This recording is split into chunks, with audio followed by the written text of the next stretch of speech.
Welcome to the KFA podcast, where our mission is to keep faith alive by kicking ass.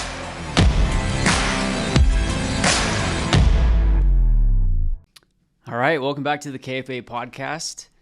Before we get into it, just wanted to send a quick reminder that April 15th, 2024, Vancouver, Washington at the Hilton is going to be the KFA Summit 2024. It's a action-packed lineup. Ryan Serhant, Ricky Carruth, Ryan Pineda, Brent Hicks from Cardinal Financial. We've got a developer panel, a video panel, and much more.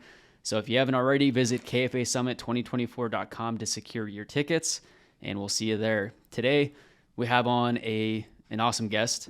A little bit of a background. She grew up around the Portland area. She attended Jesuit High School, played soccer there, attended Cal Berkley for the Golden Bears, and she is the leading scorer at Cal Berkley. This is, there's much more to it, but this is Laura Schott. So thank you for joining me today. Thanks always, Connor. Yeah. It's so fun to be here and hang out with you. Yeah. So the first time we got connected was via Cat Tar, and we just started connecting about sports and to learn a bit of your background with soccer. And she didn't really tell me much about you, but your background and your credentials, you could say, and your accolades, your kind of who you are and what you've accomplished in your career so far in soccer. And then now, by the way, you're in real estate. It's been really cool to get to know you and to learn your background. So I kind of wanted to get it on podcast and, help share your story. So, yeah, well, I'm really happy to be here. We can start there. We can talk about soccer. Let's start with soccer. I think that's the best route to go. We can talk about baseball, but I'm not going to know much. No, yeah. It's all about you. You're my baseball expert, Connor. Yeah. Always. I've been in soccer really my whole life, starting when I was 6 years old, started playing, and, you read a little bit of my bio. But I would say the theme with my soccer career, whether I was playing as a youth player, playing at Jesuit, playing at Berkeley, playing professionally, playing for the national team, coaching Division I, coaching Division III, kind of been all over the map, coaching youth, coached ECNL, coached DA, coached ODP. I'm actually coaching an ODP national team right now. What's ODP? Olympic Development Program. Okay. Yeah, so it's kind of a supplementary program to your club sports, to your club soccer. I would say the theme out of everything that I've done is that I like to join programs, join teams, join entities, and make them better. I like to optimize. So that's kind of been, I think, the theme for everything I've done is that I like to be a part of things, like to be a part of teams, and I like to optimize wherever I'm at. Yeah. So that mindset, was that from high school, from early on? Or have you always been the leader on your team type thing? I've always been the person that's been coined the lead by example person. Yeah. I'm not, if you hang out with me, you might not learn a whole lot about me unless you ask me questions. I'm usually pretty quiet. I don't talk a lot unless I'm talked to kind of thing. Yeah. I love listening to people. I love hearing their stories. I like to learn that way. So I end up quiet in rooms of people that talk. Right. But I would say that started young for me, and it wasn't really intentional. I think that's just part of my DNA and part of who I am. Starting with Jesuit, when I went to Jesuit, we were the third class of females there. I think people at this point don't know that it was an all-boys school until 1993. Okay. And so I came in 1995 and was part of the second soccer state championship there. And at that point, we went on a run for my years and then beyond my years. You won 4 state titles? 4 state titles. We were undefeated. We never lost. And then at Berkeley, similar, right? The program had done well. We built consistency. We got to the tournament every year. The way the NCAA was set up in the playoffs, when we'd get to the playoffs, we would typically play even when we were ranked in the top 25 in the country because they tend to seed you regionally. And they used to not have the rule where you can't play in the first round teams in your conference. So we would end up with, Santa Clara, who was going to Final Fours. We ended up Stanford, and when they were ranked number 1 in the first round, which those were always huge battles. And sometimes we got out of the first round, sometimes we didn't. But that was just what we were faced with. Same thing as a professional. I joined a team that was just stacked with players, people that I think, people know the names of Abby Wambach and Mia Hamm and Sari Molinix and Steffi Jones, and I could go on and on and on with Lori Lindsay, who's commentating a lot of the games we listen to now these days. they were all on my team. And so, in that case, I found myself in a situation where I was joining a team where there were these leaders and these icons that it was just fortunate for me that I got to learn, which was, for me, being a goal scorer and somebody who would often take the lead on teams, at least in play, maybe not vocally, and in performance. I got to learn from people that were just, are these household names today. And some of the leading scorers on the national team, Abby Wambach's one, I believe, Mia Hamm's two now. So yeah, as a forward to be there and play with them was a dream. We won a national championship. And then beyond that, built programs as a coach. So went into Division I coaching, was at Portland State for over a decade. We were in the top 2 in our conference the majority of that time. Won 4 championships, same kind of thing, plug and play, right? Just go, go and try to, help players develop and help them see their own potential, help them, just see. Sometimes people can't see what they can achieve and what they can do, and in being an example and in working with people, that's one of the things that I like to do, and it's not any different in real estate, right? I want to work with people. I want to help them achieve their dreams. Those can be very, very different things in real estate, but it's all the same theme. Yeah, absolutely. And I'm a lot of the same as in, I'm naturally an introvert, but when I need to be, then we can come out of our shells, kind of as it sounds like you are, to where when you need to lead and you need to be the loud person in the room, you can do so. And I think that's a kind of a superpower in some ways, to be able to sit back, listen, and observe, and then when the time is right, to be able to input what you need to. So, growing up, was it your goal from when you were a kid that you wanted to be a professional soccer player and that you wanted to be on the national team? Pretty early on. I mean, I think by the time the mid '90s came and soccer was added as an Olympic sport. And we had those early icons to look up to. I mean, I had some of those posters for my senior gift. My parents sent me down to the World Cup final, so I was there in '99 in the Rose Bowl. Got to watch Brandy Chastain, who's a friend, take that final kick and win it. Yeah. So, those are, I think, kind of the roots of that. I think we've talked before. There also weren't beyond that for me.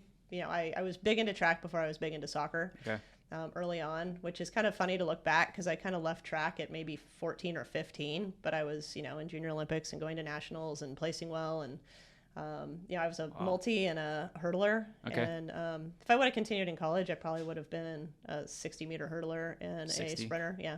Okay. I can start with the best of them. That last 40 meters, for some reason, people can outstride me. But that's really all I needed for soccer, so that worked out well. I'm just forward up by the half line. I got 60 yards to cover, and I can do that pretty darn fast. Yeah. But beyond that, and we've talked about this, there weren't a lot of female role models. So I had a room full of Bo Jackson posters.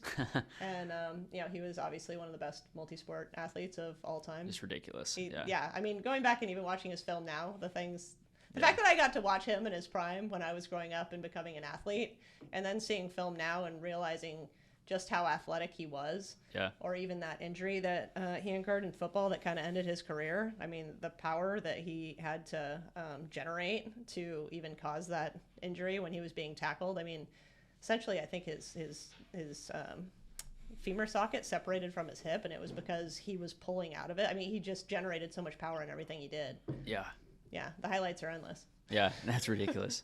And that makes you appreciate, there's no players that are currently doing that are playing 2 sports. There's the Shohei Ohtani in baseball. I don't know if you know who Shohei Ohtani is, but you can appreciate that because he's really the only player that's pitching and hitting. Yeah. Imagine playing baseball and playing football at the same time. It's just, once in a generation type player. Absolutely. And I know very little of him. I know he's with the Dodgers. I know he signed a huge contract. I know that he pitches. I know that he can hit. Really at the top of the game is my understanding. He's really the best player on both sides when he's healthy. I don't know how you do that in baseball. It just seems to be, with the way that they manage pitchers, and then for somebody to be an elite pitcher and then just go to the other side and start, just hitting home runs and doing what he does. He's Yeah. And it kind of shows because right now he's actually out for the year for pitching. He can still hit, but he had to get Tommy John surgery to repair his ligament in his elbow. What a bummer. Yeah. And so that's where it's like, yeah, the wear and tear on your body. Like Yeah. you mentioned the Bo Jackson injury. But so you grow up, watching him, and then you seeing Michael Jordan, I'm sure, and some of these other players. Yep. You see Same the time Mia frame. Hamm, and yeah. So walk me through, from college, from high school into college, and then how do you get onto the women's national team? Did they reach out to you? Obviously you're leading. Yeah. Cal. I mean, the recent documentary, I can't remember the name of the national team, actually lays that out pretty well. It's been so much a part of my life that when I started to watch the documentary and then I talked to my friends, they were like, that's cool how, they get calls up and they do. I was like, oh yeah, it didn't cross my mind when I was watching that's new to everybody, that they don't, they haven't seen that process or kind of pulled the curtain back on that. But yeah, that's very much how it is. I mean, you can be identified in different ways. The first time I was identified for a youth national team was a U18 team. The age groups have changed over time, but at that point it was U18, U21, full team. There was a U16 as well. But I got called into the U18s. I actually don't know precisely what it was. I believe that at that point it was ODP. I had made the West Regional team, which at that time was one of the peak things that you could do was make the regional team. You went on a trip to Florida. You played against the other regional teams, which were also some of or most of the elite players in the country. Mm-hmm. The country is split into 4 regions, so we were the West region. We'd play the others. And I believe it was there where I was identified. And then they would typically, have some kind of event for youth national teams after that. And people from that event and other events would be called in. So very much you don't necessarily know. You get feedback from your coaches. But yeah, I mean, if you're going to get a call like that, you don't necessarily know time, day, place, when, if. You don't get a lot of details. It's very much you kind of have a time frame. Maybe you get a day sometimes, and you're just waiting. On standby. Right? You're on standby waiting for like one of the biggest calls of your life, right? Something that you've worked for your whole life, just to hear if you might get a chance to go to a camp and be in a pool. Every time that phone rings. Every time the phone rings, you're like, oh my gosh, is that it? Yeah. But yeah, I remember getting those phone calls and getting off the phone and jumping up and down and, just savoring the chance to be able to get into a camp. So yeah, that was my first time. And then in college, my sophomore year, I scored a lot of goals. I ended up being a first team All-American. I scored 23 goals. And how many games? We probably played 20. Jeez. Over a goal a game. Yeah. I'm so competitive with soccer. At the time, I was like, I should have more. And I mean, I still look back at it. I can totally hem and haw and like, oh yeah, I was out for that game where I did this, or I could have had this many in this game. Like, yeah. I mean, my memory doesn't work that way with everything, but it sure works that way with soccer. Even when I'm prepping to do pregame, postgame with the Thorns or commentating, like I can read up on stats and then, lock and load with what I'm going to say and what I'm going to do. Right. But it's just that way. It tends to be mostly that way with sports, and it does that actually with real estate to some degree. Yeah. Because you're thinking back, like I was telling you, I was in about 20 houses this weekend, out of town clients. Just they flew in, we were going to look around, and you got to remember, like they're like this house, this address, this is basically the stats on it, and what offer is appropriate to put in, and what might win it. You're going through all those things in your head, but. Back to soccer, yeah.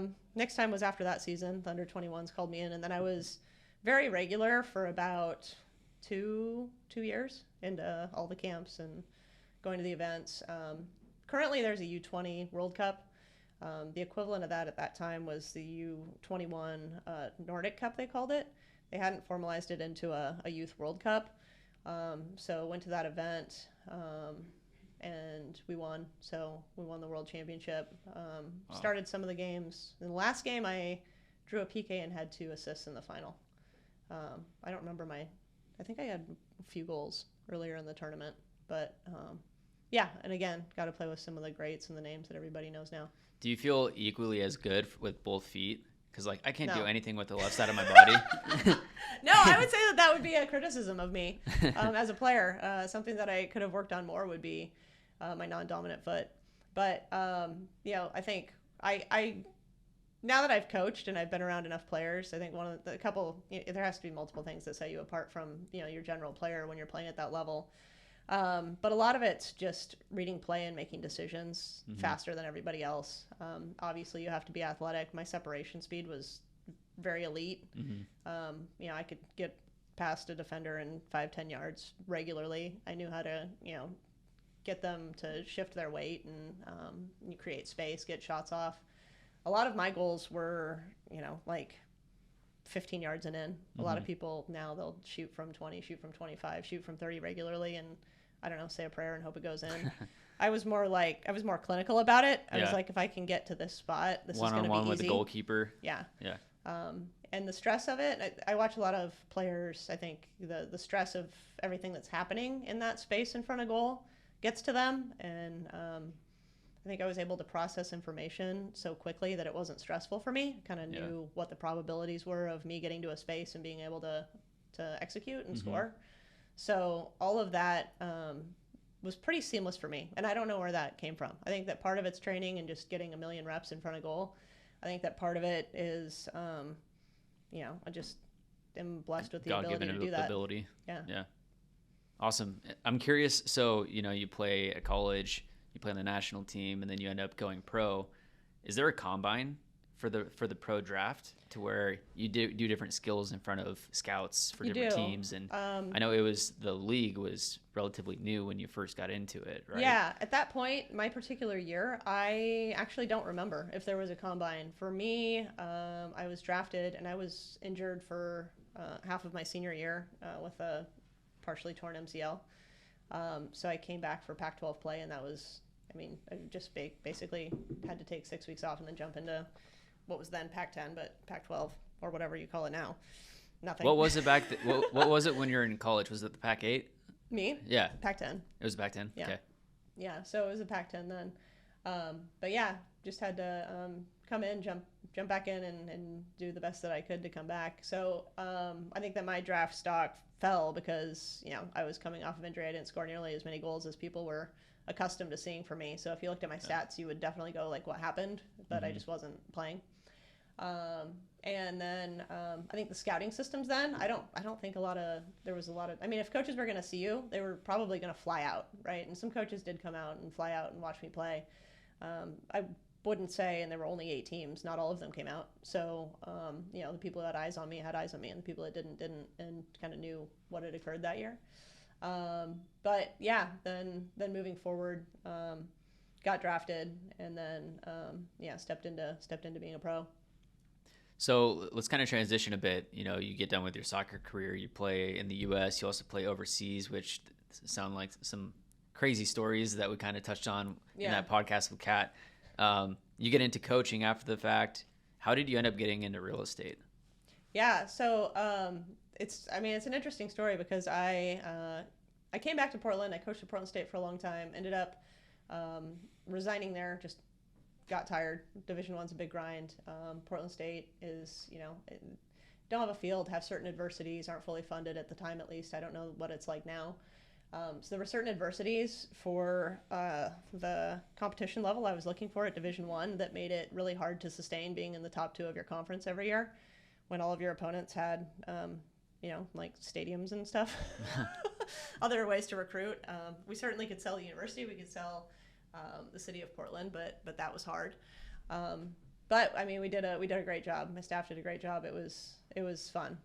And again, we just built. So then after leaving there, I was currently the director at FC Portland and running their ECNL program, their U10 program.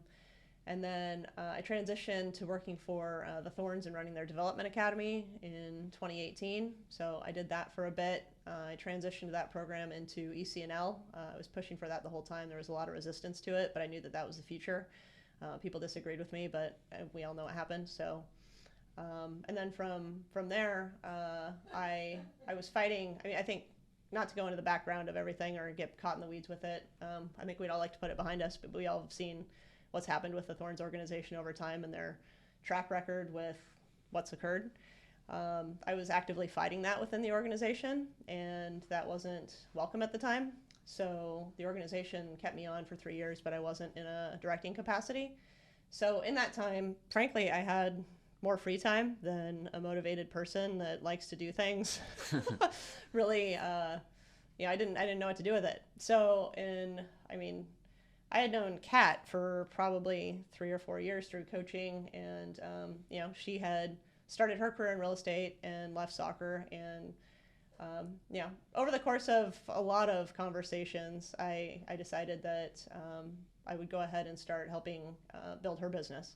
Mm-hmm. So in the background, I didn't have to make it public. I didn't have to talk about it. I didn't have to alert that organization as to any career change that might be coming. I just helped one of my friends build her business and learned all about real estate. Was that on the marketing side?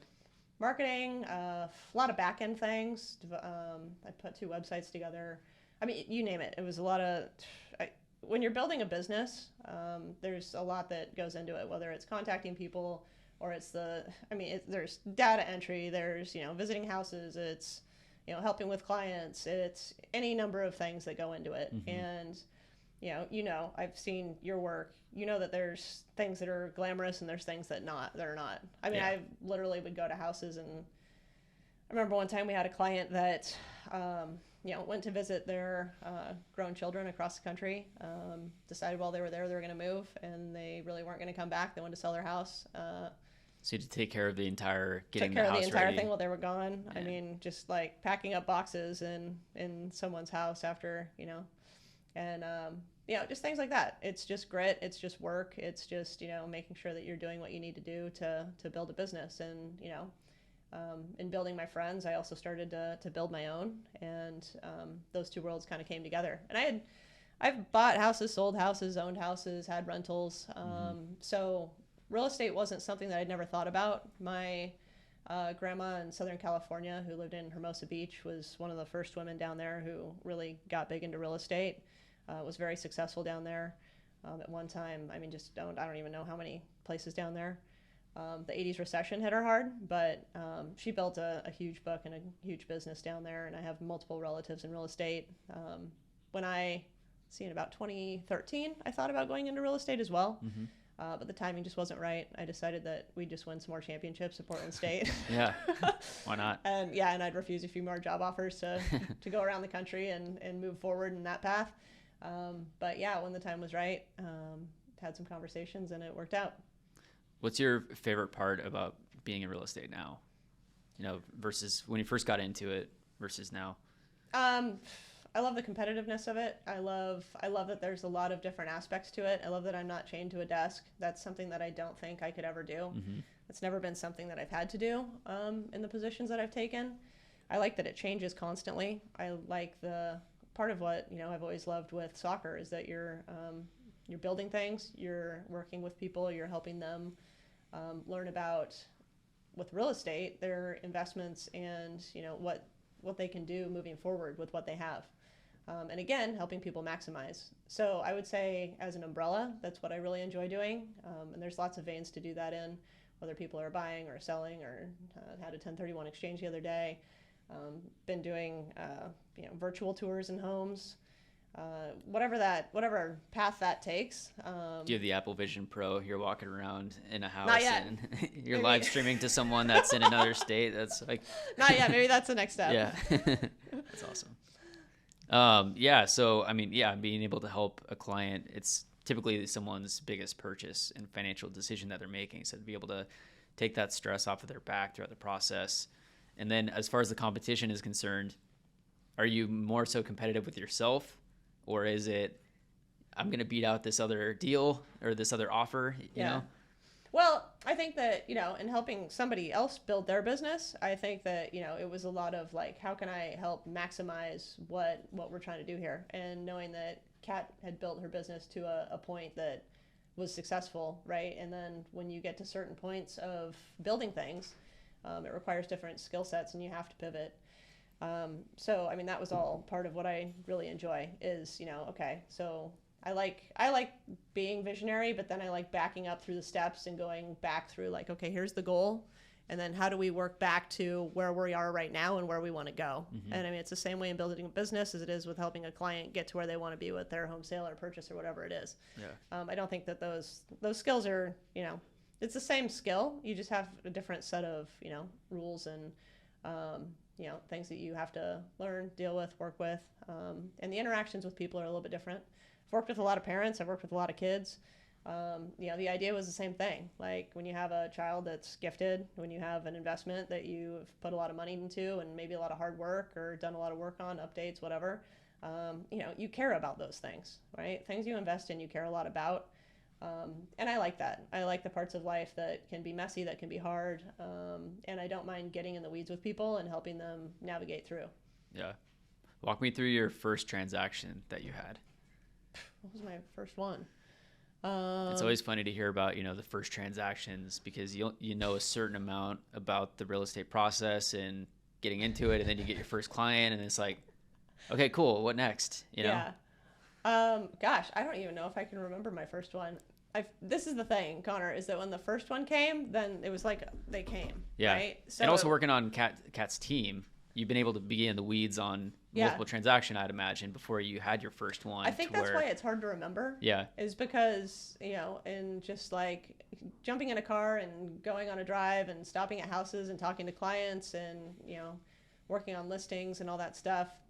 There were so many before my first one that I put my name on that it's almost hard to go. I honestly can't even remember sitting here which one it was.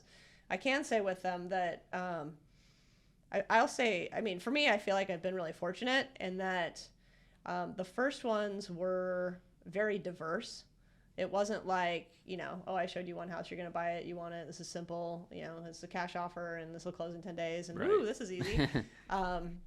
That's awesome. Love that. Had that happen maybe, a handful of times, but usually there's some hiccup or there's something that has to be overcome or there's some kind of adversity, some kind of hard conversation. I've had a large variety of those hard conversations, just figuring things out and navigating through them. And I got those right off the bat. So, right off the bat, they weren't the same. They weren't cookie cutter. They weren't like plug and play. I was just kind of thrown in the fire, and I think that's a really good way to learn because if you're gonna make the transaction work, you got to figure out how to make it work, and that's all learning.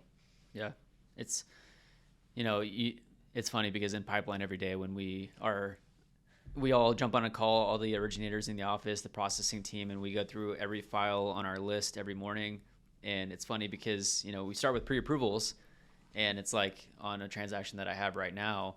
It was like, oh yeah, this is going to be a slam dunk, like blah, blah, blah. And then until you actually get into the process of it, it's like, you never want to say that because you don't. Like I said on the call, it's like, oh, well, it was a slam dunk, but Yao Ming was standing in the way. Right. Basically with all of the stuff that was going on. I could dunk it if he wasn't there. Right. Yeah. It would be a slam dunk, but then XYZ happened and now it's not so easy. Yeah. There's always something to figure out. And it's like, you just have to, trial by error. And you got to, have basically the fire lit under you to really learn through that process. Yeah. It was a diversity of transactions that were like, from condos to single family to attached homes, you had that diversity, but then you also had the diversity of the client, and how involved or how micromanaging they wanted to be or not. Maybe they were very hands off and just very, trusting.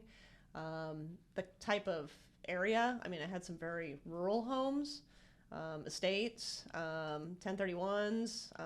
It's just been, I didn't just get like the detached single family, just, hey, we're ready to move, hands off, go for it.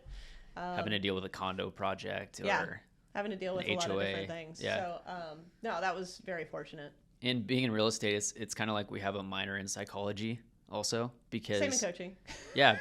Because all the different personality types. Yeah. And in your first conversation, talking to someone, asking about a property or about what their plans are, you can tell pretty quickly what type of person they are.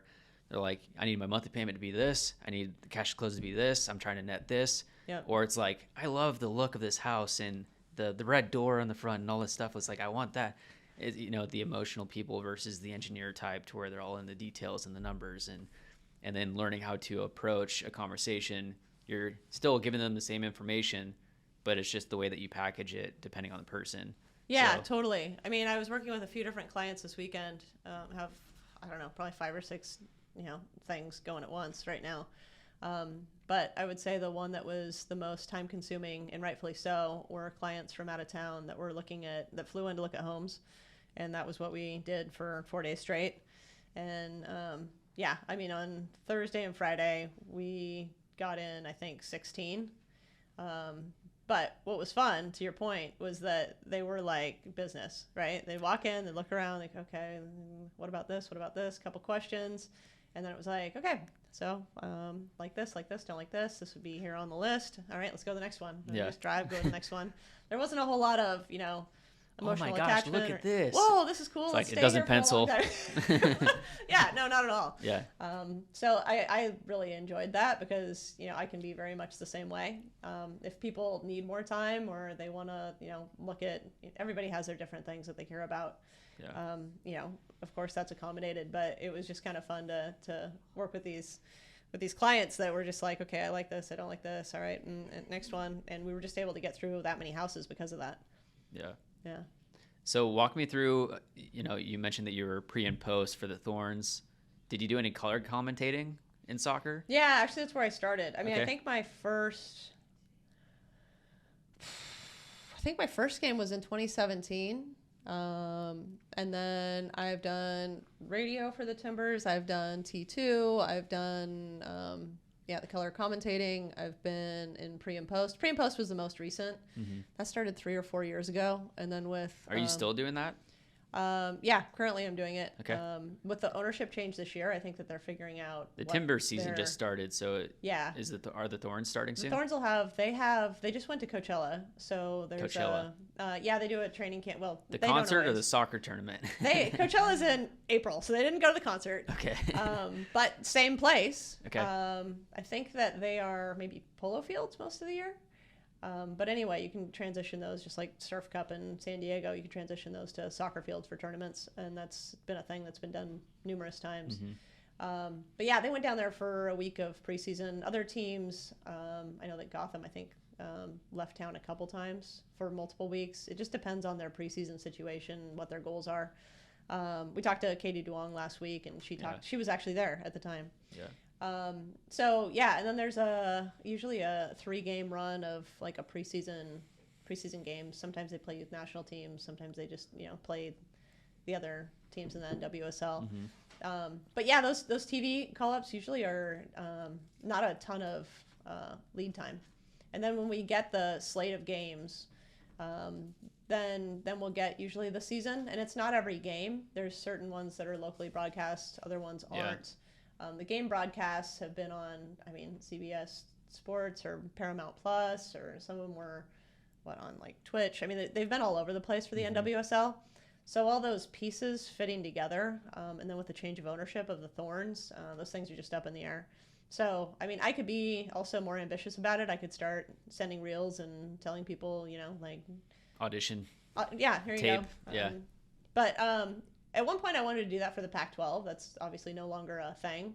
That's the logistics of it are difficult, though. When you do that, it takes quite a bit of the day, both with the prep work and with the actual being there, because you're on camera before the game, you're on camera after the game.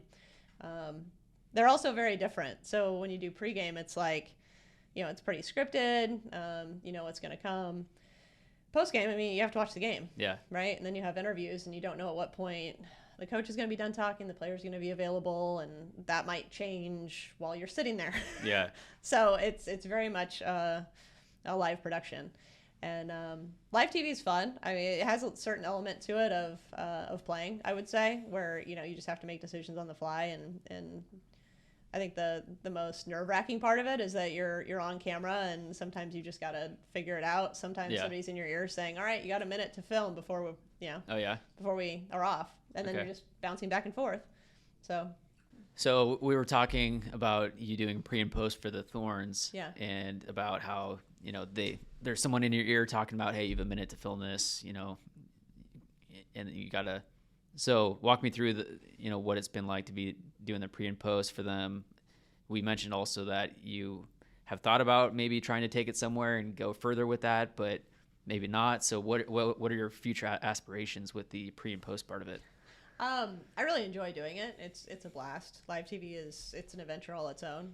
Pre-game is always very scripted and pretty predictable, and then post-game is like, I mean, who knows what's going to happen? Who knows when the interviews are going to come? You don't know when the coach is available. Sometimes you don't know what interviews you're going to get. Obviously, you're watching the game and you don't know what the score is going to be. Sometimes there's a last-minute goal and everything you thought you were going to say is out the window, and now you got to throw the paper out. Yep, you're like, oh, that tie was now a loss, so now everybody's sad, right? Yeah. So now we need a little bit different approach to this. So those things turn on a dime for post game. I don't know. I don't know what I'm going to do with that in the future. I've thought about sending out reels and continuing it or trying to take it to another level, but there's a lot of logistics to it. There's also, like I thought about, trying to do it for the Pac-12.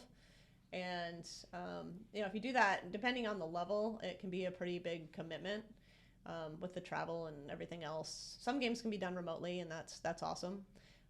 But yeah, it's the prep to it is, it's at this point I've got it pretty dialed. I can, figure out what I need to know and figure out my talking points. I used to, I think, over study.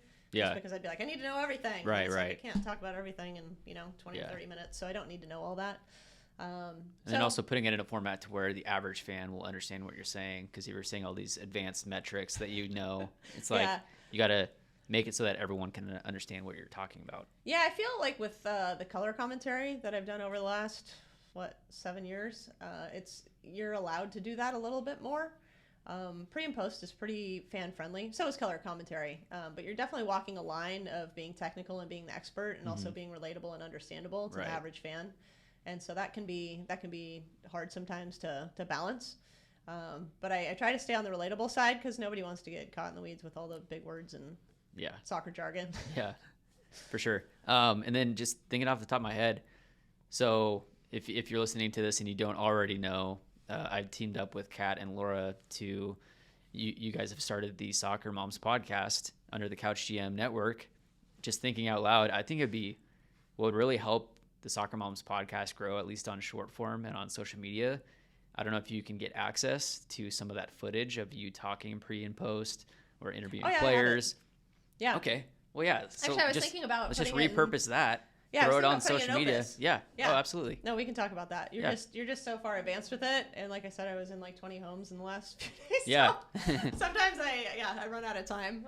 But if I was as dialed in as you are on those things, I'd probably have it done. But it takes me a little bit more time to, I got a little bit of learning to do on it. It's been 2 years of me being obsessed, like every night working on it. So there's a learning curve to it. But like I mentioned, if you're looking to do a certain thing, it's just a matter of learning how to do that one thing, and then you could build out from there. Yeah, and it's easier than you might think once you just understand the basics of Final Cut Pro, or how to use Opus properly. Yeah, I mean, I get that. It's just so evident with your work that you've put a lot of time into it, and you've got it down. I mean, your stuff looks so clean and so good that I'm gonna aspire to that. But I'm also just gonna probably come here and look over your shoulder a lot. And sometimes even when you were doing, like when I've watched you before, when you're doing it, I'm like, okay, this is pretty fast. I gotta break it down into steps, because just because you're so good on it. But your content's great. Thank you. Yeah. Yeah, I had a buddy that did a podcast for Coug Fan, Washington State, and then he jumped on a Zoom with me and was recording it, and I was like, okay, what could I show you that would be the most effective use of our time? And just don't ask questions, just let me do it, I'll talk, and then you can watch it back. Yeah. And so I want to do a lot more educational type things like that, and that's where we have one coming up. I'm teaching the YouTube Basics class tomorrow. Yeah. For Realtors, and I'm building out the slides, and I think it's going to be super impactful. I'm at like 35 slides. It's gonna be. This is a YouTube Basics class. Yeah. But it's going to be the most 35 slides. That's how good he is. It's going to be the most It's going to be the most informative Basics class you'll ever have. Basically. I bet. Yeah. And I'm thinking. Are you going to record it? Because I'm bumping up against something at 2. We are recording. Jump on and then bring that in your wireless. Yeah. Okay. Yeah. And because everybody needs to see this. I'm actually planning on starting to do some recorded classes and selling, classes. You'd be great at that. Yeah. So there's like YouTube Basics, and then intermediate, and then advanced. Because I could talk for so long about just the intricacies of YouTube and the algorithm and just all these things that I've tried and learned. And it's also for me watching working on stuff for hundreds of hours. Yeah. But then it's watching hundreds of hours of different channels that are specific for learning how to understand YouTube and to use it and to grow it. So yeah, I'm a nerd with that type of stuff. That's perfect. Yeah. That's exactly what's required to make it as good as you've made it. So, I mean, yeah, you're killing it. Yeah. Didn't you just pass 8,000 subscribers? Is that what it was? Was that the number? Then 2 days later, 8,100. Yeah? 2 days later, that bumped some people. They were like, oh, I'm going to check this out too. Yeah, well, and it's funny because, I mean, it's like you just got to put the content out there and eventually people will find it. Yeah. And as I'll talk about tomorrow, I have different case studies of certain videos that I have of, the evergreen content versus the trending topics. And evergreen content is to where you're making a video about a subject that will be relevant no matter when it's being viewed, versus a trending topic. You just kind of want to ride on the wave of people searching for it right now. Yep. And then also when big channels make videos about the same trending topic, you have the chance of your video being recommended underneath their video. So someone's watching their video with 500,000 followers. Yeah. And then you have a quality video and you have a good thumbnail and title. Mm-hmm. You have the chance of, 10,000 people clicking on your video to watch it because they want to learn more about the trending topic. Yeah. So we're probably going to have to hit that more on the Soccer Moms podcast, because I think that there's... Trending topics is huge, especially for growth. So trending topics, and then the other thing we've talked about is, not unlike myself, not unlike Kat, when you've left the game, sometimes that transition is really hard for people because you've, been in something, there's a certain structure to sports. There's a certain notoriety to sports that when you depart from it and you're in a totally different realm that is a little bit, kind of knocks you off your axis a little bit. You're like, oh, okay, so the whole world isn't like a sports field, which is obvious, but also, you've been doing that for so long and working so hard at the specific thing. Mm-hmm. So talking to people who have made that transition, right? Who have gone from, soccer to real estate or whatever it is, built businesses that are applying what they've taken from sport and then applied it in their business lives and been successful. Yeah. Because when it comes down to it, ultimately it's like, I'm an entrepreneur, you're an entrepreneur, so is Kat. And it's having that mindset of seeing the opportunity and like what you talked about earlier, the flexibility of schedule. Yeah, is such a big positive. Even if there's ups and downs in real estate, we don't have the consistency that other people have that are working the 9 to 5 and clocking in, clocking out. But to be able to work your schedule how you want to, if you have stuff with your family that's going on, your friends, then you could take the time to do that when you need to. Yeah. So I think that's a huge positive. Well, I mean, my Saturday night. So I hosted. And then there's the working weekends thing, which we do. But I've always done that, right? Yeah. I mean, sports are weekends. So I mean, whether it's a Thorns game or it's like coaching games on the weekend. I mean, every weekend when I'm coaching is, youth soccer is like every single weekend. So it's very weekend heavy. So the open houses and all that stuff that schedule's not strange to me. I mean, my weekend beyond being in, all those houses and tours and, having one go pending was Friday. I hosted the CrossFit Open for people who are familiar with it. It's 3 workouts. I believe they're released on Thursday. Our gym and a lot of gyms have Friday events where people dress up, have fun with it. I mean, I'm not going to qualify and be on wherever it is now. ESPN? I don't know. That's not it. I'm just trying to be, fit to live. Yeah. So anyway, I hosted it at our gym on Friday, which was a lot of fun. Just basically brought a lot of food and hung out, and we all wore our CrossFit. It's CrossFit Wilsonville gear, and okay.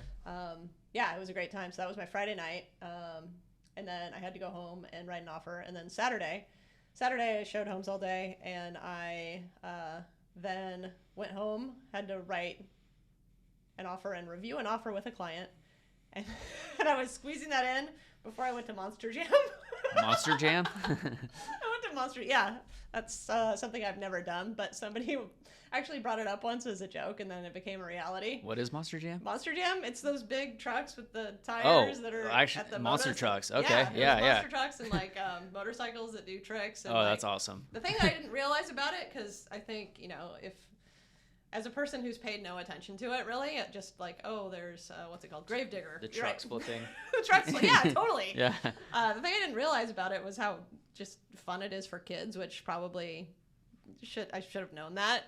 But I mean, you're really just watching like one of those giant trucks you'd buy anywhere for a child do like real things in front of you, and then real people jump out of them, and then they're interviewing kids, and I don't know. Oh, really? It was actually kind of adorable. Guy on a motorcycle flipping over him or something. Yeah, motorcycles. That's a whole segment of it. Is like they're doing jumps and stuff. So I mean, it was very entertaining.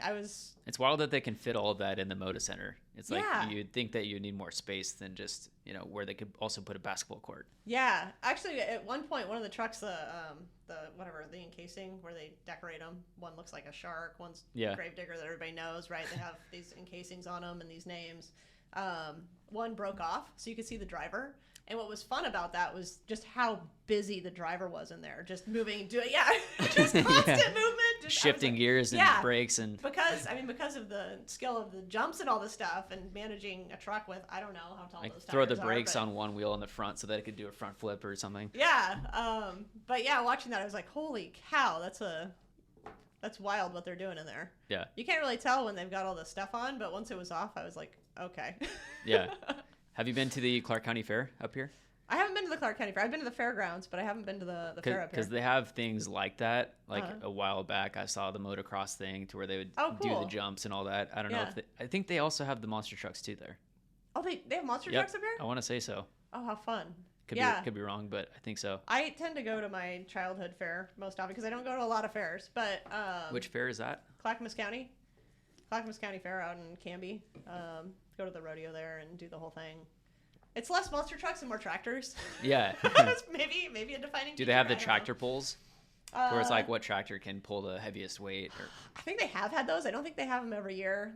It's a good mix of. I mean, they've got the rides, but they've got a lot of like shows and singers, and the rodeo's a big deal there. It's sold out every night. You have to get tickets early. So that's a lot of fun. I went last year. Riding the bulls. Yeah, they have bull riding. They have the barrels, whatever they call that. The clown running around. You got the clown. You got the whole thing. Yeah. They do a very, very good job. But yeah, I've been going to that since I moved out to Canby when I was 5. Mm-hmm. So that was before the internet, and we had like 5 channels on the TV. So when the fair would come to town, I'm gonna age myself, but it was a big deal. It was a lot of fun. So. Yeah. Get excited for that. So I tend to just go back, and it's nostalgic. Yeah. Yeah. Awesome. Well, what else do you do in your spare time? Or do you have any spare time? I still coach. I try to coach as, I can't let it go, honestly. I think that, at some point, like people tend to, when they shift careers, they just step out of one thing completely. I just love it. I love soccer. It's been a part of my life forever. And so, I'll continue with it for as long as I'm able to manage that. And then my daughter, I spend a ton of time with my daughter. She's in jiu-jitsu and she's playing soccer right now. She's been in a lot of individual sports and swimming and tennis and exploring those. But I put her in all kinds of things. I put her in esports camp. I've put her in chess camp. I'm just like, let's see what you like. And she's doing well at jiu-jitsu. Yeah. She's at first. She's a very kind, sweet soul. She doesn't want to hurt people, and she probably, she could. She's very strong. So when she first started, it was more of she's also very social. It was a very social thing with her friends, which is a normal, thing. She's 9 years old.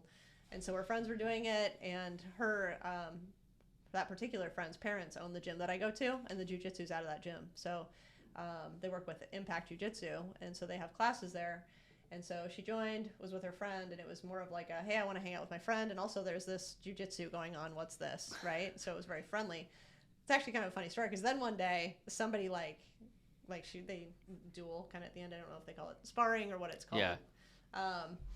But somebody hit her, I think And then a switch flipped. Yeah. All right, it's go time. Well, the first switch was why did she do that? Now I'm sad. And she came to me and she was sad about it. And we had to have the conversation, which was great. It was great timing. It was she did it right. And this is what it is. So I, told her, okay, so now when you go back, you can do that.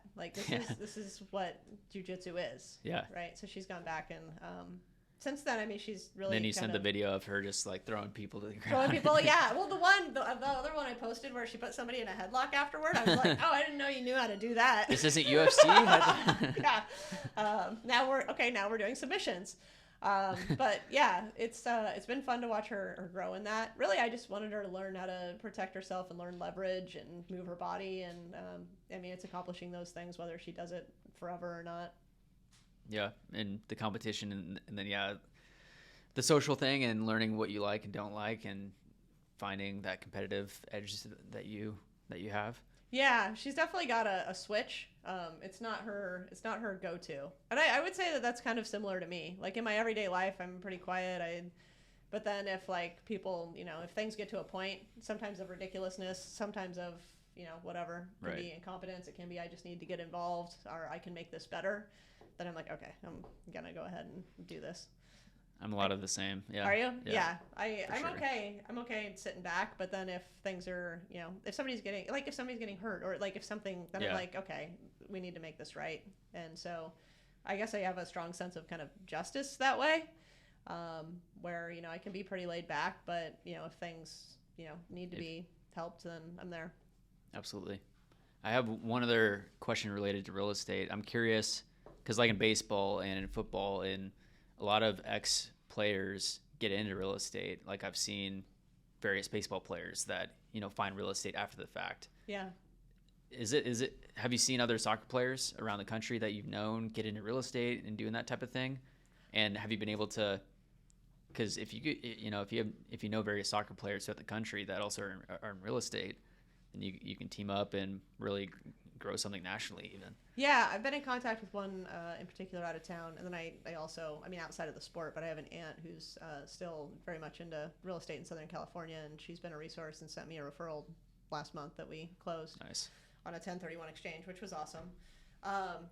But yeah, I've seen a number of people get into it, and it's funny because I feel like there's almost a stigma to like getting into real estate, or this like there's this step where it's like, oh, I got my license, I'm selling real estate, I'm selling in Oregon and Washington, and people are like, oh, okay. They're kind of like, oh, we'll see how that goes, right? It's like this weird. Yeah. And I wanted to do it because I not only wanted to sell real estate, but I also want to get more into investing, right? And being on the inside of it and doing so is probably a lot easier than being on the outside of it and trying to do so. Unless you're a contractor, you have some other in. Obviously, you have an in. And we all have our knowledge sets. But yeah, I think that it makes sense. And I've said this to people that I actually don't think as a profession, yes, there's a different skill set. There's a different set of knowledge required. But in terms of the time commitment or being a psychologist or executing or negotiating or winning, like those are all things I've always done. Mm-hmm. Yeah. So it wasn't like, oh, my weekend's going to be blown. It was like, well, my weekend was going to be blown when I was directing a soccer club. So why don't I just sell houses blowing my weekend? That's not like I got into that and I went like, oh man, my weekends. Like right. This is what I do. So those things were very transferable, very relatable for me. And so they didn't seem like negatives. They all seemed like positives. Yeah. No, makes sense. Love it. Really appreciate you coming on the podcast today and helping share your story a bit. Yeah, thanks for having me. If you haven't already, make sure to like and subscribe on the KFA podcast and also the Soccer Moms podcast. Make sure to find that on YouTube, and we'll have you again on soon. Yep, sounds great. Thanks, Connor. Thanks. Awesome.